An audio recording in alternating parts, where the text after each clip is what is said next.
Pace is space यार। मतलब India में अगर किसी चीज की कमी, इंडियन क्रिकेट टीम में किसी चीज की कमी थी तो वो थी रफ्तार की।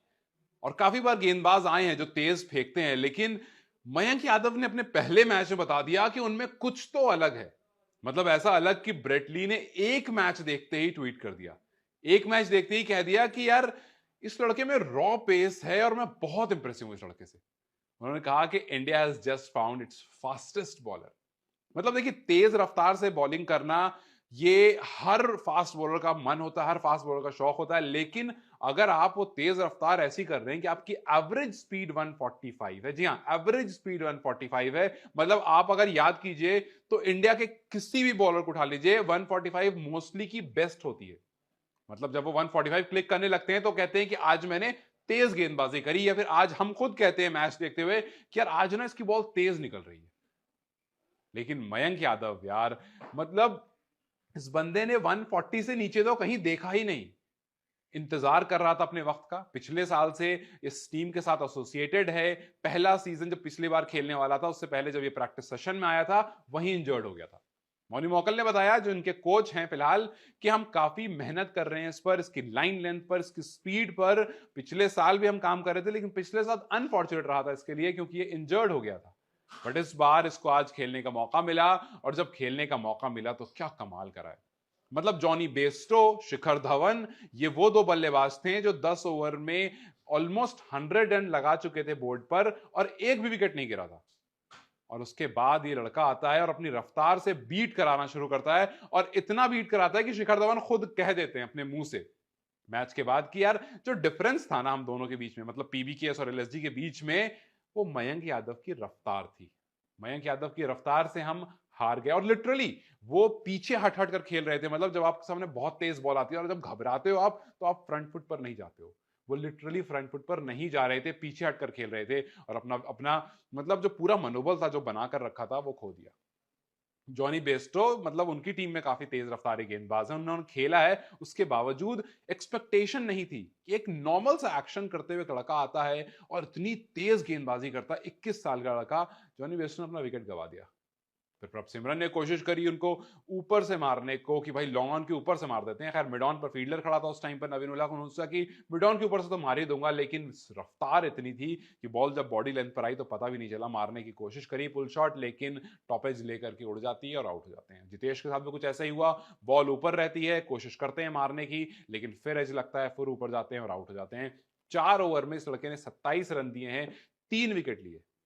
अब 4 में 27 का मतलब ये साफ साफ है कि रन लीक नहीं कर रहा है। और शायद इस वजह से काफी लोग कह भी रहे हैं कि ये उमरान मलिक का बेहतर वर्जन है, या यूं कहें कि उमरान मलिक ही है, बस बेहतर लाइन एंड लेंथ के साथ। क्योंकि रफ्तार तो वैसी ही है, रफ्तार बिल्कुल वैसी है, लेकिन रन नहीं मारने दे रहा है क्योंकि इसने एक लेंथ पकड़ ली है। और उस लेंथ से जो इसने गेंदबाजी करी, फास्टेस्ट डिलीवरी जो इसने डाली है इस एडिशन की, वो फास्टेस्ट बन गई है 155.80, लगभग 156 किलोमीटर प्रति घंटे की रफ्तार से जब इसने बॉल डाली, तो अच्छे अच्छे बल्लेबाज जो वहां खड़े थे उनको नानी याद आ गई।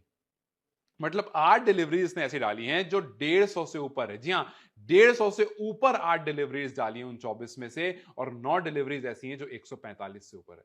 मतलब अगर आप 145 से ऊपर देखेंगे तो 17, 24 में से 17 बॉल इसने 145 से ऊपर फेंकी है। और रफ्तार की बात अगर होती है तो भाई पेस में इंटरेस्टिंग एक ही चीज होती है, और वो रफ्तार होती है। आप शोएब अख्तर की बात करें, आप ब्रेटली की बात करें, आप शॉन टेट की बात करें, आपको इन सबका नाम सुनते ही एक ही चीज समझ में आती है कि तेज रफ्तार।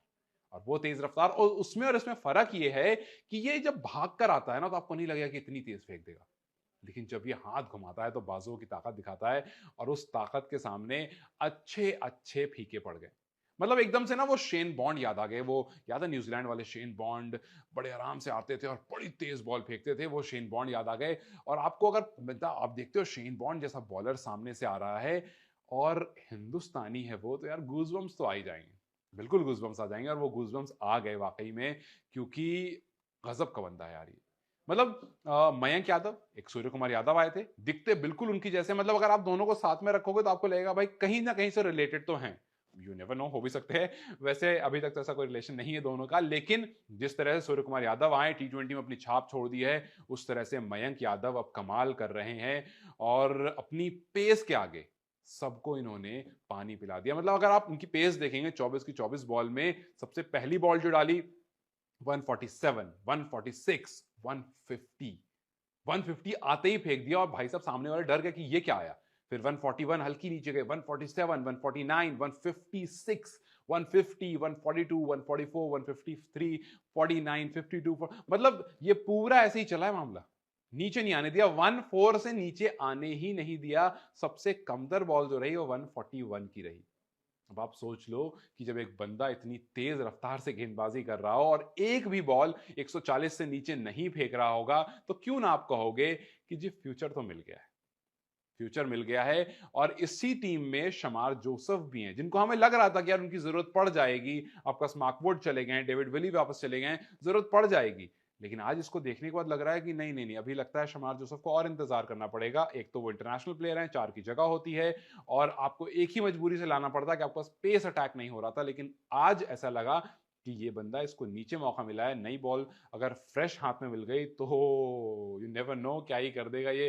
पहले मैच में मैन ऑफ द मैच बन गया, अच्छे अच्छे बड़े बड़े खिलाड़ियों को इसने धूल चटा दी और अब बस इंतजार रहेगा कि किस तरह से ये आगे बढ़ता है। अब जितने लोग हैं इसकी तारीफ कर रहे हैं, तारीफ में कसीदे पढ़ रहे हैं, और क्यों ना पढ़े यार, जब आप पहले ही मैच में कुछ ऐसा कमाल कर दोगे तो जाहिर सी बात है आपकी तारीफ होगी। और इसीलिए हम भी आज इनकी तारीफ कर रहे हैं और हमें इंतजार है अब इनको और देखने का, इनको मन है और देखने का और खूब तेज तर्रार गेंदबाजी करने का और इस तरह से बड़े बड़े धुरंधरों को अपनी तेज रफ्तार से छकाने का। खैर देखना यह है कि क्या ये रफ्तार बरकरार रहती है, क्या ये लाइन एंड लेंथ बरकरार रहती है, ज्यादा इंपॉर्टेंट है। क्योंकि निकोलस पुरन ने भी कहा कि इसने आज पूरी दुनिया को दिखा दिया ये क्या है, अपनी रफ्तार से दिखा दिया और बेहतर लाइन एंड लेंथ और एक्यूरेसी से दिखा दिया। ये सबसे ज्यादा इंपॉर्टेंट है। खैर जाते जाते आपसे एक सवाल हर बार की तरह कि क्या आपको लगता है कि ये रफ्तार इस एक्यूरेसी से जारी रहेगी, या फिर हमने बहुत सारे ऐसे गेंदबाज देखे इंडिया में जो आए तो अपनी रफ्तार के साथ बहुत तेजी से हैं, लेकिन अफसोस उसी रफ्तार के साथ वापस चले गए हैं क्योंकि उनका लाइन एंड लेंथ कहीं ना कहीं खराब हो गया। तो क्या ये रफ्तार के साथ लाइन एंड लेंथ बरकरार कर पाएंगे या फिर वैसा ही होगा जैसा पास में होता है। खराब हो गया लगता है, अपनी राय मुझे कमेंट सेक्शन में जरूर बताएं और आपने इनकी बॉलिंग कितनी एंजॉय करी, do let me in the comment section. And जाते जाते चैनल को सब्सक्राइब जरूर करें।